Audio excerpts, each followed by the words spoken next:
ஒரு ஊர்ல ராமசாமின்னு ஒருத்தர் இருந்தார். அவன்கிட்ட இருந்தது எதுவும் குறையாத பணம், நிலம், வீடு, வண்டி. ஊர்ல எந்த திசை பார்த்தாலும் அவன் பேரே கண்ணுக்கு பட்டுக்கிட்டே இருந்தது.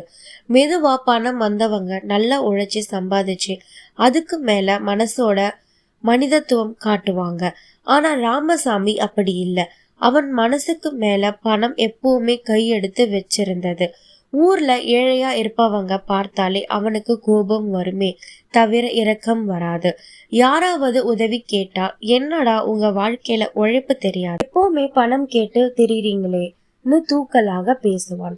ஆனா நிஜமா சொல்ல போனா ராமசாமியோட பணம் அவன் உழைப்பால வந்தது இல்ல.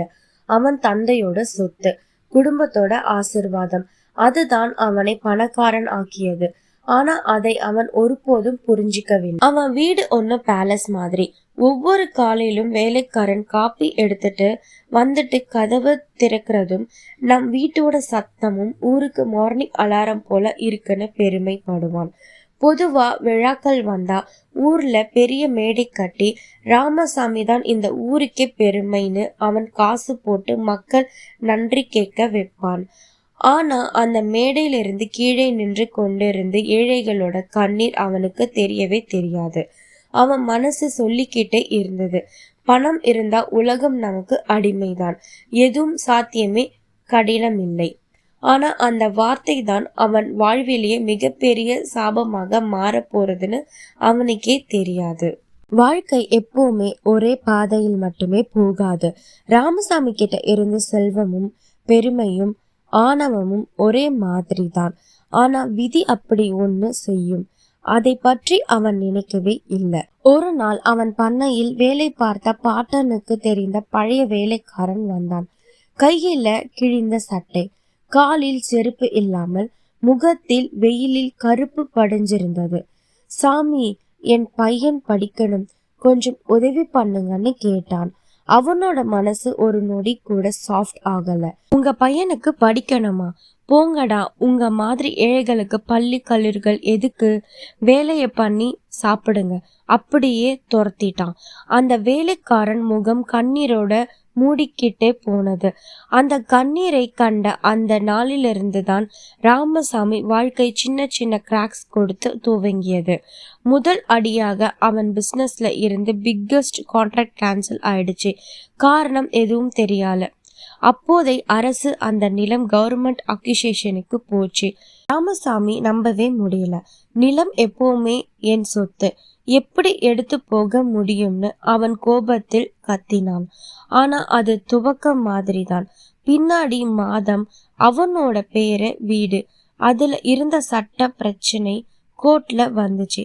கேஸ் போகும்னு இருக்கு. அதுக்குள்ள மக்கள் மனசு கொஞ்சம் மாற ஆரம்பிச்சது.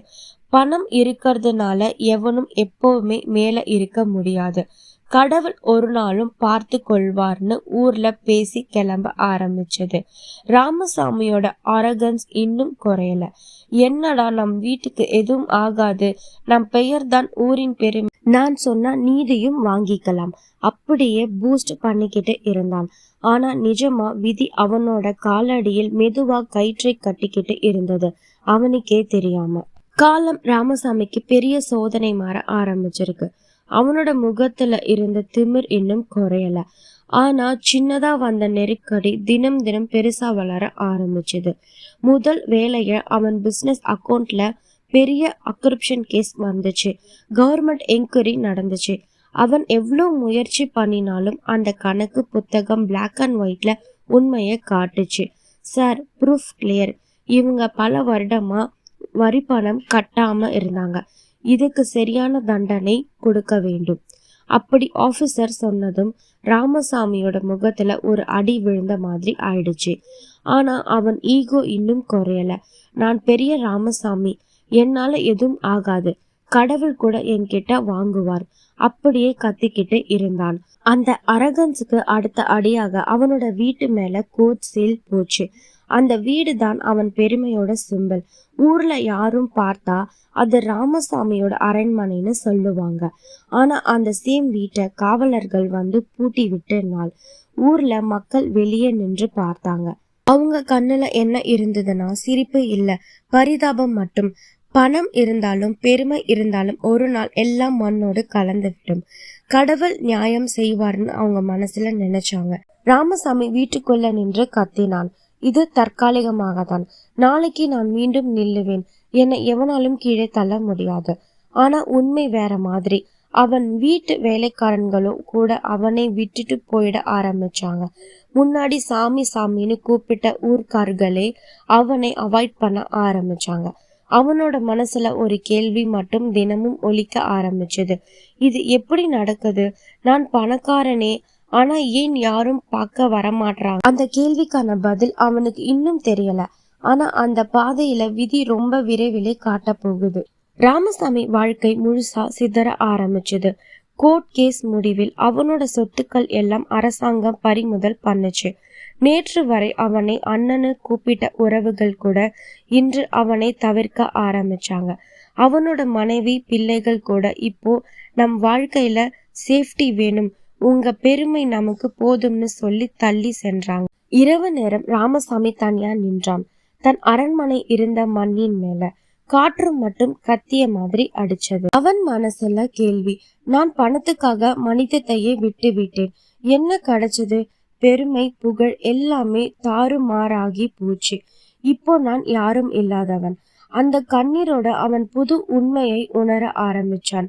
அவன் பணத்தையும் சுக வாழ்க்கையும் புகழையும் மரணத்துக்கு அப்புறம் எடுத்து சொல்ல முடியாது. ஆனா நல்ல மனசு, நல்ல செயல் மட்டும்தான் மனிதனோட பெயரை நிலைநிறுத்தும். அடுத்த நாள் ராமசாமி புது வாழ்க்கையை தொடங்கினான். அவன் பக்கம் இருந்த சிறு நிலத்தில் உழைத்து தன் வேர்வையால் உணவு சம்பாதிக்க ஆரம்பிச்சான். முன்னாடி அவனை வெறுத்த கிராமத்தாரே அவன் மாற்றத்தை பார்த்து மெதுவாக மதிக்க ஆரம்பிச்சாங்க.